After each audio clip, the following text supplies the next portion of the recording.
नमस्कार दोस्तों, आज की कहानी है एक गरीब किसान की दुख भरी कहानी। एक बड़ा ही धनवान आदमी एक गांव में रहता था। जैसे कि ज्यादातर पैसे वालों को होता है, इस धनवान सेठ को भी अपने पैसों का घमंड था। वह जिस गांव में रहता था वहां पर ज्यादातर लोग किसान थे। इन सभी किसानों के पास जितनी जमीन थी उससे कई गुना ज्यादा जमीन इस सेठ के पास थी। कई गरीब किसान तो इसके लिए इसके खेतों में काम करते थे। इसी गांव में मोहन नाम का एक बड़ा ही मेहनती और सच्चा किसान रहा करता था। मोहन का परिवार थोड़ा बड़ा था। उसके परिवार में उसके बूढ़े माँ बाप, पत्नी और 3 बच्चे थे जो अभी काफी छोटे थे। मोहन के पास ज्यादा जमीन नहीं थी, लेकिन जितनी भी थी उसमें वह बड़ी मेहनत करता और अपने परिवार का पेट पालने लायक अनाज उगा लेता था।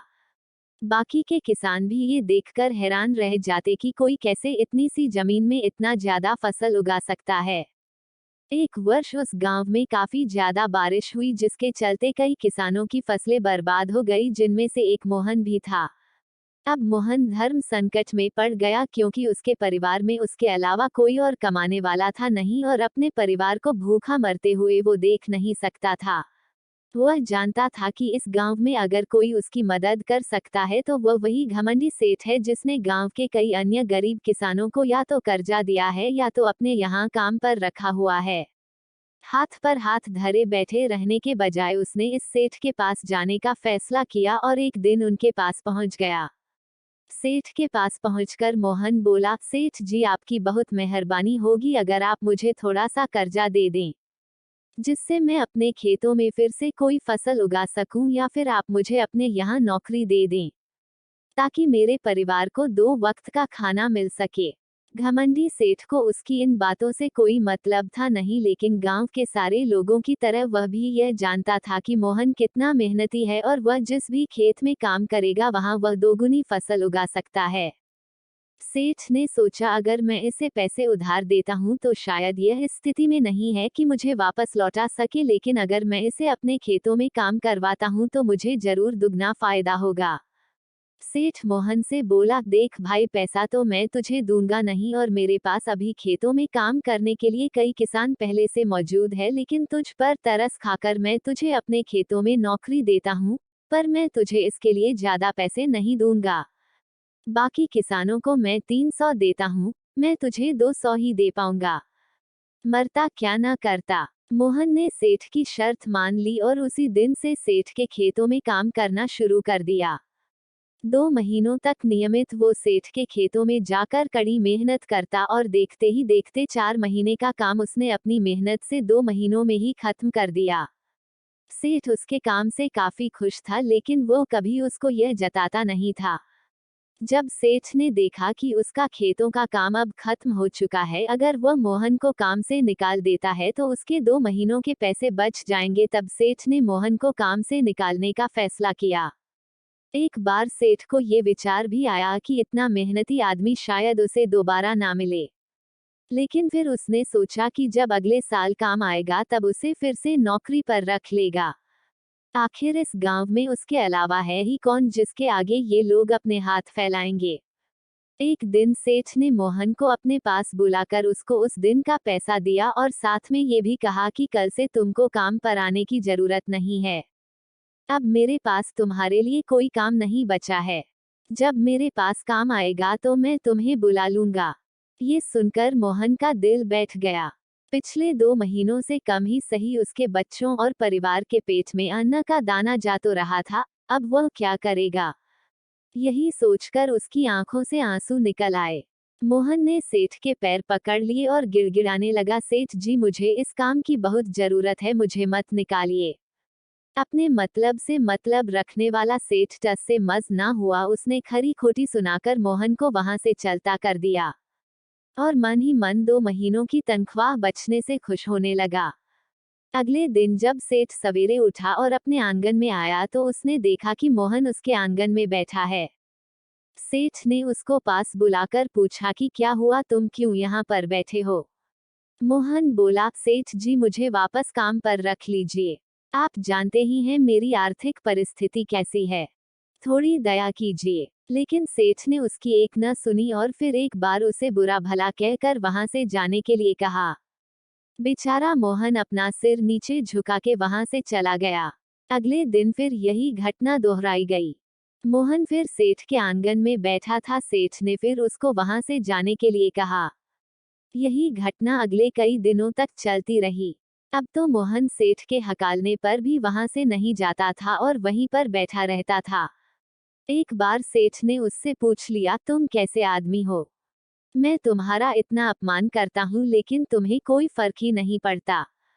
तब मोहन ने सेठ से कहा, बुरा तो बहुत लगता है सेठ जी, लेकिन जब घर जाता हूँ और भूख से बिलखते अपने माँ बाप और बच्चों को देखता हूँ तब यह अपमान मुझे कुछ भी नहीं लगता। इतना सब कुछ होने के बाद भी सेठ का दिल जैसे पत्थर का बना हुआ था। उसने मोहन को अभी तक काम पर नहीं रखा और ना ही उसका ऐसा करने का कोई इरादा था। एक दिन सेठ ने सोचा कि कुछ दिनों के लिए किसी और गांव चला जाता हूं ताकि मोहन से पीछा छुड़ा सकूं।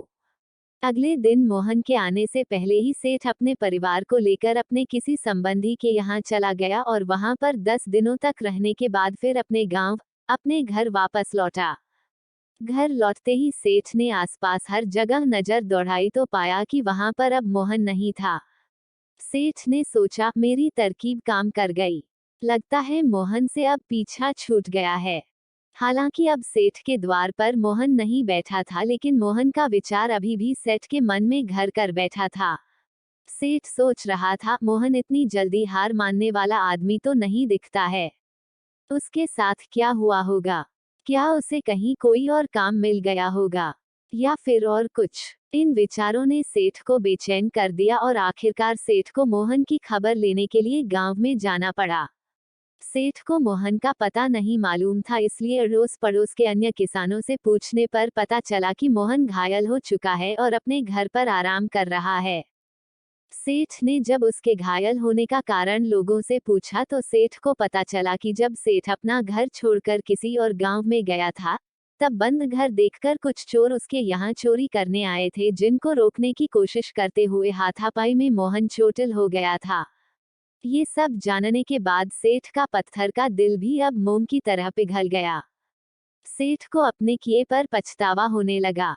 सेठ ने अपने आप को याद दिलाया कि कैसे उसने एक शरीफ और सच्चे आदमी को ज्यादा काम करवा कर भी उसको पूरा पैसा नहीं दिया और जिसको गले से लगाना चाहिए था उसे ठोकर मारकर भगाता रहा। सेठ मोहन का घर का पता पूछकर उसके घर पहुंचा तो देखा कि मोहन की घर की हालत बहुत खराब है। उसका परिवार भूख से बेहाल है और वो खुद अपने हाथ पैर पर चोट के साथ एक खाट में पड़ा हुआ है। ये दृश्य देखकर सेठ की आंखों से आंसू बह निकले। सेठ ने मोहन के पास जाकर उससे सच्चे दिल से माफी मांगी।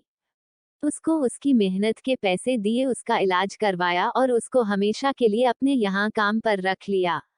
दोस्तों, इस कहानी में हमें सबक मिलता है, अगर भगवान ने हमें दूसरों से बेहतर जिंदगी दी है तो हमें उसका फायदा नहीं उठाना चाहिए और हो सके तो जरूरतमंदों की जिंदगी में भी सुधार करने की कोशिश करनी चाहिए।